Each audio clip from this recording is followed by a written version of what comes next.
வணக்கம். நான் ராயபுரம் சட்டமன்ற உறுப்பினர் ஐடி மூர்த்தி. நம்முடைய ராயபுரம் சட்டமன்ற தொகுதியிலே தமிழக முதல்வர் அவர்களால் இன்றைய தினம் கடந்த 33 மாத காலத்தில் மிக சீரும் சிறப்புமாக பல்வேறு பணிகள் செய்து தரப்பட்டுள்ளன. அந்த வரிசையிலே தங்கசாலையில் உள்ள ஐடிஐ மின்ட் ஐடிஐ என்று அழைக்கப்படுகின்ற தொழிற்பயிற்சி கூடத்திலே 38 கோடி ரூபாய் செலவில் அந்த ஐடிஐ முழுவதுமாக சீரமைக்கப்பட்டு இன்றைய தினம் ஏற்கனவே 180 மாணவர்கள் ஒரு வருடத்திற்கு சேர்ந்த சூழ்நிலையில் இன்றைய தினம் 600 மாணவர்கள் ஒவ்வொரு வருடமும் சேர்ந்து படிக்கக்கூடிய ஒரு சூழ்நிலையை ஏற்படுத்தி தந்துள்ளார்.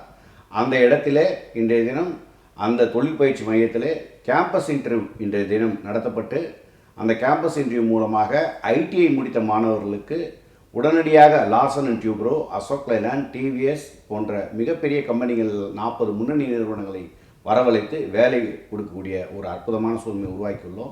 அதே போல் அந்த கேம்பஸ் உள்ள வட சென்னையில் எந்த இடத்துலையுமே ஐஏஎஸ் ஐபிஎஸ் அகாடமி இல்லை என்ற குறையை மாற்றும் வகையில் ராயபுரம், ஆர்கே நகர், திருவொற்றியூர், பெரம்பூர் பகுதியில் இருக்கக்கூடிய மாணவ மாணவிகள் பயன்பெறும் வகையில் அந்த மின்ட் ஐடிஐலேயே ஐஏஎஸ் ஐபிஎஸ் அகாடமியை உருவாக்கி ஒவ்வொரு 3 மாதத்திற்கும் 90 மாணவர், 45 மாணவர்கள், 45 மாணவியர் பயிர் வரணும். அவர்கள் ஐஏஎஸ் ஐபிஎஸ் எக்ஸாம் மாத்திரமல்லாமல் railway exam, banking exam, TNPSC exam எழுதக்கூடிய அந்த தகுந்தாற்போர் அவர்களுக்கு சிறப்பான பயிற்சி வகுப்புகள் நடத்தப்பட்டு வருகின்றன. அது மாத்திரமல்லாமல் நம்முடைய ராயபுரம் பகுதியில் கல்வி, சுகாதாரம், 2 கண்கள் என்று நம்முடைய முதல்வர் சொன்ன அந்த எண்ணத்தை ஏற்று ராயபுரம் பகுதியில் உள்ள அனைத்து பள்ளிகளும் அரசு பள்ளிகள் சீரமைக்கப்பட்டு இன்றைய தினம் மணிகண்டமல்லித்தூரில் ஒரு மாநகராட்சி மேல்நிலை பள்ளி, ஒரு தரமான ஒரு public school, Indian public school இருக்கக்கூடிய ஒரு மாடலுக்கு இன்றைய தினம் மாற்றி எல்கேஜி முதல் +2 வரைக்கும் அந்த பள்ளிக்கூடம் கொண்டு வரப்பட்டுள்ளது. அதே போல் ஸ்டான்லி நகரில் இருக்கக்கூடிய பள்ளி 10ஆம் வகுப்பு வரை இருந்தது. அந்த சூழ்நிலை மாற்றி 4 கோடி ரூபாயில் புதிதாக கட்டிடம் கட்டப்பட்டு இன்றைய தினம் அந்த பள்ளி +2 வரைக்கும் நம்முடைய மாண்புமிகு பள்ளிக்கல்வித்துறை அமைச்சர் அவர்களால் இன்றைய தினம் தரம் உயர்த்தி தரப்பட்டுள்ளது. அதே போல் அப்பாசாமி மேல்நிலை பள்ளியிலே இன்றைய தினம் 6 கோடி ரூபாயில் கட்டடம் கட்டும் பணிகள் 80% நிறைவு பெற்று இன்றைய தினம் விரைவில் வருகின்ற கல்வி ஆண்டில் புதிய பள்ளி கட்டடங்களோடு அந்த மாணவ மாணவிகள் செல்லக்கூடிய ஒரு சூழ்நிலை ஏற்படுத்தப்பட்டுள்ளது. அதே போல் ஆடுதொட்டி பகுதியிலே 2,11,00,000 செலவில் ரொம்ப சிதிலமடைந்து இருந்த அந்த பள்ளி கட்டிடத்தை மாற்றி இன்றைய தினம் அந்த கட்டிடமும் இன்றைய தினம் மாற்றி அமைக்கப்பட்டுள்ளது.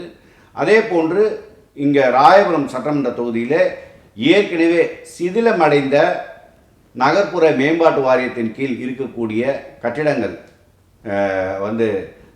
கிழக்கு கல்லறை சாலை, செட்டித்தோட்டம், மேற்கு கல்லறை சாலையில் இருக்கக்கூடிய 3 திட்டங்கள் முதல் கட்டமாக எடுத்துக்கொள்ளப்பட்டு இன்றைய தினம் செட்டித்தோட்டம் அந்த இடம் இடிக்கப்பட்டு 45 கோடியில் புதிய கட்டிடமும், அதே போல் கிழக்கு கல்லறை சாலையில் வசிக்கக்கூடிய 960 பேருக்கு இன்றைய தினம் 24,000 ரூபாய் அவர்களுக்கு வழங்கப்பட்டு 145 கோடி ரூபாயிலே அந்த இடத்துல புதிய திட்டங்கள் இந்த ஜூன் மாதம் தொடங்க இருக்கின்றது. அதே போல் வடசென்னையினுடைய மிக முக்கியமான பிரச்சனையாக கடந்த 50 ஆண்டுகளாக இருந்து வந்த போஜராஜ நகர் ரயில்வே சுரங்கப்பாதை பிரச்சனைக்கு தீர்வு காணப்பட்டு இன்றைய தினம் அந்த 80% பணிகள் நிறைவடைந்து ஜூன் 31ஆம் தேதி அதுவும் தேர்தல் முடிந்தவன திறப்பு விழாவுக்கு வர இருக்கின்றது. மேலும் பார்த்திங்கன்னா கழிவுநீர் செல்கின்ற பாதையை இன்றைய தினம் ஜிஎம்பேட்டை பகுதியில் மிக பெரும் கழிவுநீர், மழைநீர் செல்வதற்கு ஒரு பெரிய தடை இருந்தது. அதை 3,11,00,000 செலவில் மாற்றி அமைத்து அந்த மழைநீர் செல்லும் பாதையையும் கழிவுநீர் செல்லும் பாதையை தனித்தனியாக பிரித்து இன்றைய தினம் மழைநீர் கோஸ்ட் கார்டு பர்மிஷன் பெறப்பட்டு மத்திய அரசாங்கத்தினுடைய கோட்ரஸ்டில் பர்மிஷன் பெறப்பட்டு இன்றைய தினம் அந்த பாதைகளை சீரமைத்து இன்று ஒரு துளி மழை நீர் அல்லது கழிவு நீர் நிற்காத வண்ணம் ஏற்பாடு செய்யப்பட்டது. ராயபுரத்தில் இருக்கக்கூடிய மெட்ரோ வாட்டர் மூலம் நம்முடைய 17 லட்சம் கனஅடி நீர் வழங்கப்பட்டு வந்து கொண்டிருந்தது. இன்றைய தினம் நாம் கடந்த 25 ஆண்டுகளாக ராயபுரத்தில் 17 லட்சம் கனஅடி நீர் தான் கொடுக்கப்படுகிறது, மில்லியன் கனஅடி நீர் தான் வழங்கப்பட்டு வருகிறது என்று நம்முடைய உள்ளாட்சித்துறை அமைச்சரோட வேண்டுகோள் விடுத்ததன் அடிப்படையில் அது ராயபுரத்துக்கும் ஆர்கே நகருக்கும் பயன்பட்டு வந்தது.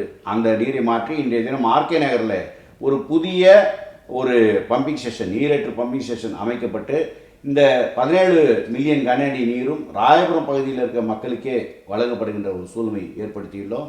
ராயபுரம் பகுதியிலே விரைவிலே வந்து 26,85,00,000 மதிப்பீட்டில் ஸ்மார்ட் சிட்டி திட்டம் எம்சி ரோடு பகுதியில் பூஜைகள் போடப்பட்டுள்ளன. விரைவில் அந்த பணிகள் தொடங்கும்.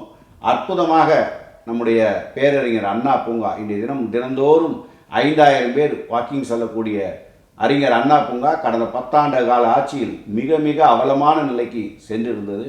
அதை மாற்றி இன்றைய தினம் 3,50,00,000 நிதியில், சட்டமன்ற உறுப்பினர் நிதியிலும் அரசு நிதியிலும் சேர்த்து அந்த பணிகள் நிறைவுற்று 98% பணிகள் நிறைவுற்றுள்ளன. அதே போல் தங்கசாலை நம்ம பிரிட்ஜுக்கு கீழே வந்து 6 கோடி ரூபாய் மதிப்பீட்டில் ஒரு அற்புதமான பார்க் இந்த தினம் கட்டப்பட்டுள்ளது. அது மாத்திரமல்ல, பொதுமக்களுக்கு சட்டமன்ற உறுப்பினர் மேம்பாட்டு நிதியின் கீழே 52வது வார்டில் வந்து 5 கோடி ரூபாய் மதிப்பீட்டில் வந்து ஒரு பொதுமக்கள் பயன்படுத்தும் வகையில் ஒரு திருமண மாளிகை ஒன்று 1200 பேர் அமையக்கூடிய ஏசி மண்டபம் கட்டப்பட்டு அந்த மண்டபம் வந்து பொதுமக்களுடைய பயன்பாட்டுக்கு விரைவில் திறக்கப்பட இருக்கிறது. இப்படி எண்ணற்ற திட்டங்கள். அது மாத்திரமல்ல, ராயபுரத்தில் இருக்கக்கூடிய அனைத்து மின்மாற்றிகளும் மாற்றப்பட்டு எல்லாமே ஆர்எம்இ யூனிட்டாக மாற்றப்பட்டு மின்தடை எவ்வளவு 198% மின்தடையை இன்றைய தினம் ராயபுரத்திலே குறைக்கப்பட்டுள்ளது. அதே போல் மழைக்காலங்களில் மின்தடை ஏற்படாமல் இருப்பதற்காக எல்லா அந்த மின்மாற்றிகளையும் 1.5 அடி உயரத்திலே அந்த மிஷின்களை, எலக்ட்ரிக் மிஷின்களை பொருத்தி இன்றைய தினம் மழை ஏற்பட்டால் கூட 1.5 அடி தண்ணி வந்தால் கூட மின்தடை ஏற்படாத வண்ணம் ராயபுரம் பகுதியில் பார்த்து கொள்ளக்கூடிய ஒரு சூழ்நிலையும் இந்த மாதிரி பல்வேறு திட்டங்களுக்கு நம்முடைய மாண்புமிகு முதல்வர் அவர்களும் இளைஞர் அணியினுடைய செயலாளர் விளையாட்டுத்துறை அமைச்சர் 2 பேரும் நாங்கள் கேட்கும் போதெல்லாம் எங்களுக்கு கேட்ட திட்டத்திற்கெல்லாம் ஒப்புதல் தந்து இன்றைய தினம் ராயபுரத்திலே ஒரு 1500 கோடி ரூபாய் மதிப்பிலான பல்வேறு திட்டங்கள், புதிய திட்டங்கள் தொடங்கப்பட்டு, அது மாத்திரமல்ல, வடசென்னைக்கு பெரும் பிரச்சனையாக இருந்து வந்த கொடுங்கையூர் குப்பை கிடங்கை அகற்றும் பணி 600 கோடி ரூபாயிலும், அதே போல் ஆர்கே நகரில் இருக்கக்கூடிய பாலத்தை கட்டக்கூடிய சூழ்நிலையிலையும் பல்வேறு பணிகள். அதே போல் நம்முடைய 4 தொகுதி மக்கள் பயன்படுத்தக்கூடிய மூலக்கொத்தளம் மயானத்தில் இன்றைய தினம் 2 எரிவாயு வந்து தகன மேடை அமைக்கப்பட்டு அதுவும் திறக்கப்பட்டு பொதுமக்களுடைய பயன்பாட்டுக்கு கொண்டு வரப்பட்டுள்ள என்ற நல்ல செய்தியை சொல்லி, இன்னும் இருக்கக்கூடிய 2 ஆண்டுகளில் ராயபுரத்தினுடைய கட்டமைப்பை மேம்படுத்துவதற்கு பல்வேறு வகையான சீர்திருத்தங்களை மேற்கொண்டு தமிழக முதல்வருடைய ஆசையோடு, நம்முடைய விளையாட்டுத்துறை அமைச்சருடைய ஆசையோடு ராயபுரம் பகுதிக்கு பல நல்ல திட்டங்களை நாங்கள் உறுதியாக வழங்குவோம் என்று கூறி, இந்த சிறப்பான இந்த நல்ல திட்டங்களை தந்த நம்முடைய தமிழக முதல்வர் அவர்களுக்கும், நம்முடைய இளைய சூரியன், நம்முடைய மாண்புமிகு விளையாட்டுத்துறை அமைச்சருக்கும் இந்த நேரத்தில் நன்றியை சொல்லி, பொதுமக்கள் இந்த வருகின்ற நாடாளுமன்ற தேர்தலில் உதயசூரியன் சின்னத்திலே வாக்களித்து இந்தியா கூட்டணி எங்கெங்கெல்லாம் போட்டியிடுகிறதோ, இந்தியாவில் எந்த பகுதியிலெல்லாம் இந்தியா கூட்டணி போட்டியிடுகிறதோ அந்த பகுதியெல்லாம் இந்தியா கூட்டணிக்கு வாக்களித்து, இது ஒரு சர்வாதிகாரத்திற்கும் ஜனநாயகத்திற்கும் நடக்கக்கூடிய ஒரு தேர்தல். நீங்கள் இந்தியா கூட்டணியை ஆதரித்தால் எதிர்காலத்தில் வாக்களிக்கும் சூழ்நிலை ஏற்படும். இந்தியா கூட்டணியை ஆதரிக்கவில்லை என்றால், இந்தியா கூட்டணி இந்த முறை ஆட்சிக்கு வரவில்லை என்றால் எதிர்காலத்தில் மக்களுக்கு வாக்களிக்கும் உரிமையாவது இருக்குமா என்ற ஒரு சூழ்நிலை ஏற்படும் என்பதனை மனதில் கருதி, நமக்கு தேவை ஜனநாயகம் என்ற அடிப்படையிலே, நமக்கு தேவை ஒரே நாடு, ஒன்றாக எல்லா மதத்தை சார்ந்தவரும் ஒன்றாக சேர்ந்து வாழக்கூடிய ஒரு அமைதியான இந்தியா தேவை என்ற அடிப்படையிலே நீங்கள் எல்லாம் உதயசூரியன் சின்னத்திலும் இந்தியா கூட்டணிக்கும் ஒரு மாபெரும் வெற்றியை தர வேண்டும் என்று கேட்டு